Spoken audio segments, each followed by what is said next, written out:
Hello दोस्तों, एक बार फिर से आपका स्वागत है। आज हम लोग दूसरा सवाल स्टार्ट करने वाले हैं। तो दोस्तों, हमारा दूसरा सवाल है, निम्न स्थितियों को द्विघात समीकरण के रूप में निरूपित कीजिए। आपके सामने जो भी सवाल लिखा हुआ है, आप इसको द्विघात में चेंज करना है। यहाँ पे नीचे लिखा हुआ हमें भूखंड की लंबाई और चौड़ाई याद करनी है, नहीं निकालनी है। आगे आप इस टाइप के सवाल करेंगे, परंतु इन सवालों में केवल आप द्विघात समीकरण को बना के दिखाएंगे, केवल द्विघात समीकरण को ही निरूपित करा रहा है। ठीक है दोस्तों, निम्न स्थितियों को द्विघात समीकरण के रूप में निरूपित कीजिए। तो पहला क्वेश्चन आपका ये रहा, एक आयताकार भूखंड का क्षेत्रफल 528 मीटर स्क्वायर है। मीटर स्क्वायर वर्ग मीटर एक ही बात होती है। क्षेत्र की लंबाई, लंबाई मीटरों में की बात कर रहा है। चौड़ाई उसके दुगने से एक अधिक है, मतलब जो भी आपकी लंबाई है, लंबाई की अपेक्षा जो भी आपको चौड़ाई दी हुई है, वो चौड़ाई उसके दुगने से, लंबाई के दुगने से एक अधिक है। हमें भूखंड की लंबाई और चौड़ाई ज्ञात करनी है। तो सबसे पहले दोस्तों, ना तो हमें लंबाई पता है और ना ही हमें चौड़ाई पता है। तो सबसे पहले आप लंबाई देखो कि लंबाई क्या है। तो यहाँ से हम सवाल को करते हैं स्टार्ट। माना हमने लंबाई को मान लिया x, लंबाई को हमने यहाँ पर x मान लिया है। अब सवाल की हमारे आगे शर्त क्या है कि चौड़ाई उसके दुगने से एक अधिक है, मतलब लंबाई तो आपकी x हो गई। अब चौड़ाई कितनी हो जाएगी? चौड़ाई हो जाएगी x की दुगनी। तो दुगनी का मतलब 2 से गुणा कर दो, और दुगने से एक अधिक है, एक अधिक है तो प्लस में एक जोड़ दो। अगर आप सही रूप में लिखना चाहते हो तो 2x प्लस 1, ये हो गई इसकी चौड़ाई। लंबाई x हो गई और चौड़ाई 2x प्लस 1 हो गई। हमसे कह रहा है कि एक आयताकार भूखंड का क्षेत्रफल, क्षेत्रफल क्या होता है? आयताकार। आयताकार खेत के टाइप का ही तो होगा। अगर आप क्षेत्रफल निकालते तो कैसे निकलता है? लंबाई गुणे चौड़ाई। तो क्षेत्रफल आपको पता है, क्षेत्रफल कितना है? 528 मीटर का स्क्वायर है। आप यहाँ पे 528 लगा सकते हो। लंबाई का मान हमने x माना है और चौड़ाई का मान 2x प्लस 1 निकल के आया है। आप इन्हें सॉल्व करेंगे। 528 बराबर में जब आप इसे सॉल्व करेंगे तो x और x की घात 2 हो जाएगा, साथ में 2 है, प्लस x से गुणा 1 से होगा तो केवल x निकल के आएगा। सही रूप में अगर आप लिखना चाहते हो तो 528 को आप उधर भी ले जा सकते हो। उधर ले जाओगे तो ये प्लस का उधर जाके हो जाएगा माइनस का। 2x की घात 2 प्लस x, ये प्लस का था, उधर जाके हो गया माइनस का। बराबर में क्या बचा? 0। सवाल हमसे क्या कह रहा है? सवाल कह रहा है कि निम्न स्थितियों को द्विघात समीकरण के रूप में निरूपित कीजिए। ये रही आपकी द्विघात समीकरण, ये रहा हमारा पहला सवाल। अब हम दूसरा सवाल देखेंगे। दूसरा सवाल है दोस्तों, दो क्रमागत धनात्मक पूर्णांकों का गुणनफल 306 है। यहाँ पर दो क्रमागत पूर्णांक के बारे में बात कर रहा है। पहले आपको एक पूर्णांक पता होना चाहिए, तभी तो आप दूसरा ज्ञात कर पाएंगे। तो यहाँ पर दोस्तों आपको मानना है, क्रमागत की बात कर रहा है। क्रमागत का मतलब होता है क्रम से आने वाला, केवल क्रमागत की बात कर रहा है। तो एक जो आप संख्या लेंगे उसमें एक और जोड़ दो। यहाँ पर हमें कुछ नहीं पता है तो हम पहली संख्या मानेंगे, माना पहला पूर्णांक आप लिख दो या पहला क्रमागत पूर्णांक लिख दो। जो हमने पहला क्रमागत पूर्णांक था वो x मान लिया। अगर हमने पहला x माना है तो दो क्रमागत की बात कर रहा है, तो आपका दूसरा क्रमागत पूर्णांक कितना हो जाएगा? x दूसरा ज्ञात करना है तो प्लस 1। एक को हमने x मान लिया और दूसरा हमारा x प्लस 1 हो गया। अब हमें क्या ज्ञात करना है? पूर्णांकों का गुणनफल 306 है, मतलब इनकी आप गुणा करो तो बराबर में 306 आता है। ये प्रश्न हमसे कह रहा है x की गुणा करो x प्लस 1 से, तो बराबर में कितना आएगा? 306 आएगा। अगर हम इसे सॉल्व करते हैं तो x की घात 2 प्लस x बराबर में 306। 306 को अगर हम इधर लेके आएंगे तो प्लस का है, इधर आके आपका माइनस का हो जाएगा, बराबर में 0। ये आपका द्विघात समीकरण है और हमसे यही कह रहा है कि निरूपित कीजिए द्विघात समीकरण को। तो ये थे आपके 2 सवाल, नोट करिए। इसके बाद में हम अगले सवाल की बात करते हैं। हमारा तीसरा सवाल है, रोहन की माँ, रोहन कोई है, रोहन की माँ उससे 26 वर्ष बड़ी है। मतलब जो भी रोमन की आयु है उसकी माँ उससे 26 वर्ष बड़ी है। उनकी आयु वर्षों में का गुणनफल अब से 3 वर्ष पश्चात 360 हो जाएगा। हमें रोहन की वर्तमान आयु ज्ञात करनी है। मैंने कहा नीचे वाले लाइन पे आप बिल्कुल ध्यान ना दो, आगे आप इसी टाइप के सवाल करेंगे। आपको अभी केवल द्विघात समीकरण निरूपित करनी है, यही इनका आंसर है। ठीक है दोस्तों, तो यहाँ पर रोहन की माँ उनसे 26 वर्ष बड़ी है, तो हमें किसकी आयु पता होनी चाहिए? रोहन की आयु पता होनी चाहिए। तो हमने माना रोहन की आयु, हमने रोहन की आयु को x वर्ष मान लिया। अगर रोहन की आयु x वर्ष है तो रोहन की माँ की आयु कितनी हो जाएगी?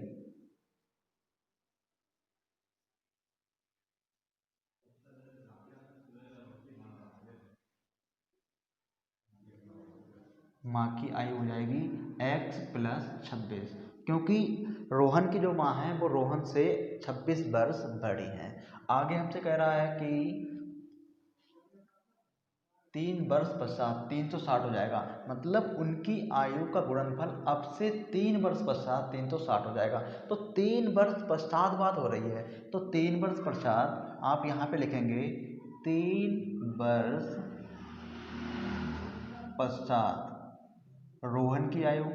जब भाई 3 वर्ष पश्चात है तो रोहन की आयु भी तो 3 साल बढ़ेगी। तो यहाँ पे रोहन की आयु कितनी हो जाएगी? x प्लस 3 हो जाएगी रोहन की आयु। इसी प्रकार 3 वर्ष पश्चात रोहन की माँ की आयु,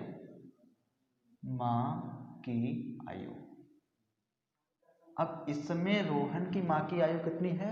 रोहन की माँ की आयु है x प्लस 26। अब 3 वर्ष पश्चात उनकी आयु कितनी हो जाएगी? x प्लस 26 तो इस समय है। 3 वर्ष आगे की बात करें तो इनमें भी 3 जुड़ जाएगा। साफ साफ अक्षरों में हम कह सकते हैं x प्लस 29 हो जाएगा। तो यहाँ पे 3 वर्ष पश्चात रोहन की आयु कितनी हो गई? x प्लस 3, और रोहन की माँ की आयु x प्लस 29 हो गई। अब हमें बताया गया है कि इनका जो गुणनफल है वो 360 है। तो प्रश्न के अनुसार हम इनका गुणनफल करेंगे, x प्लस 3 का गुणा करेंगे x प्लस 29 से, बराबर में कितना हो जाएगा? 360 हो जाएगा। अब हम इनकी गुणा करने वाले हैं, x और x की गुणा x की घात 2 हो जाएगा, x और 29 की गुणा 29x हो जाएगा, 3 और x की गुणा 3x हो जाएगा।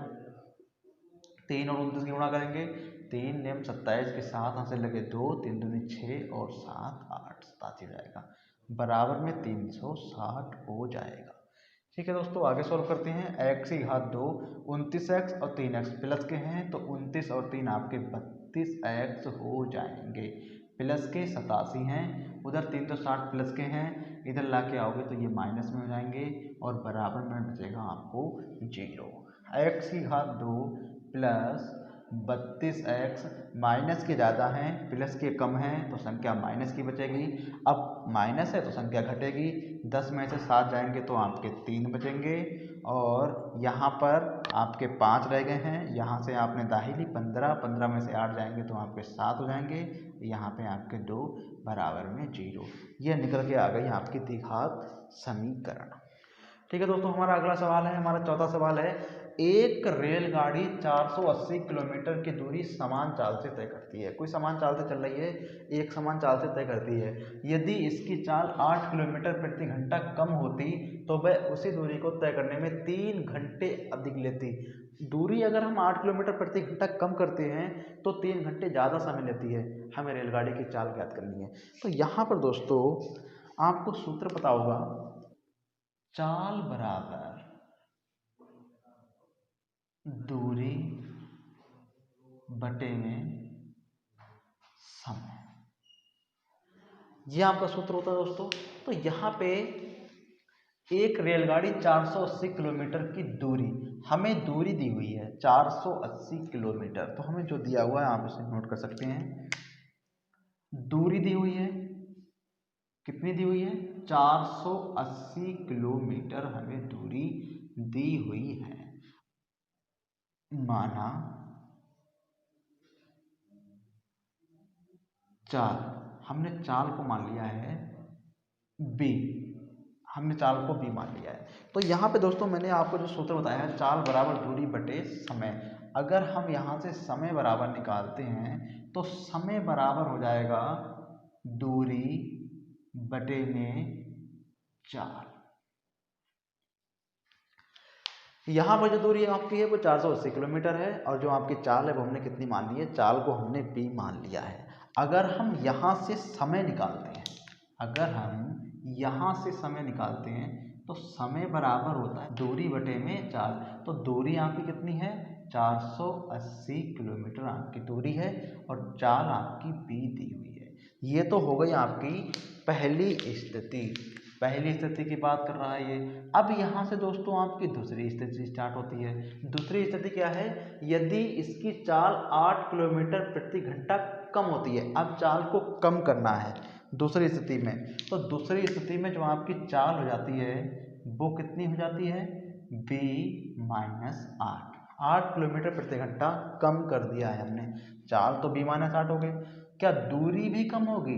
नहीं, दूरी पे तो कोई भी फर्क पड़ने वाला नहीं है, क्योंकि दूरी तो 480 किलोमीटर ही रहेगी भाई। तो दूरी आपकी 480 किलोमीटर ही रहने वाली है।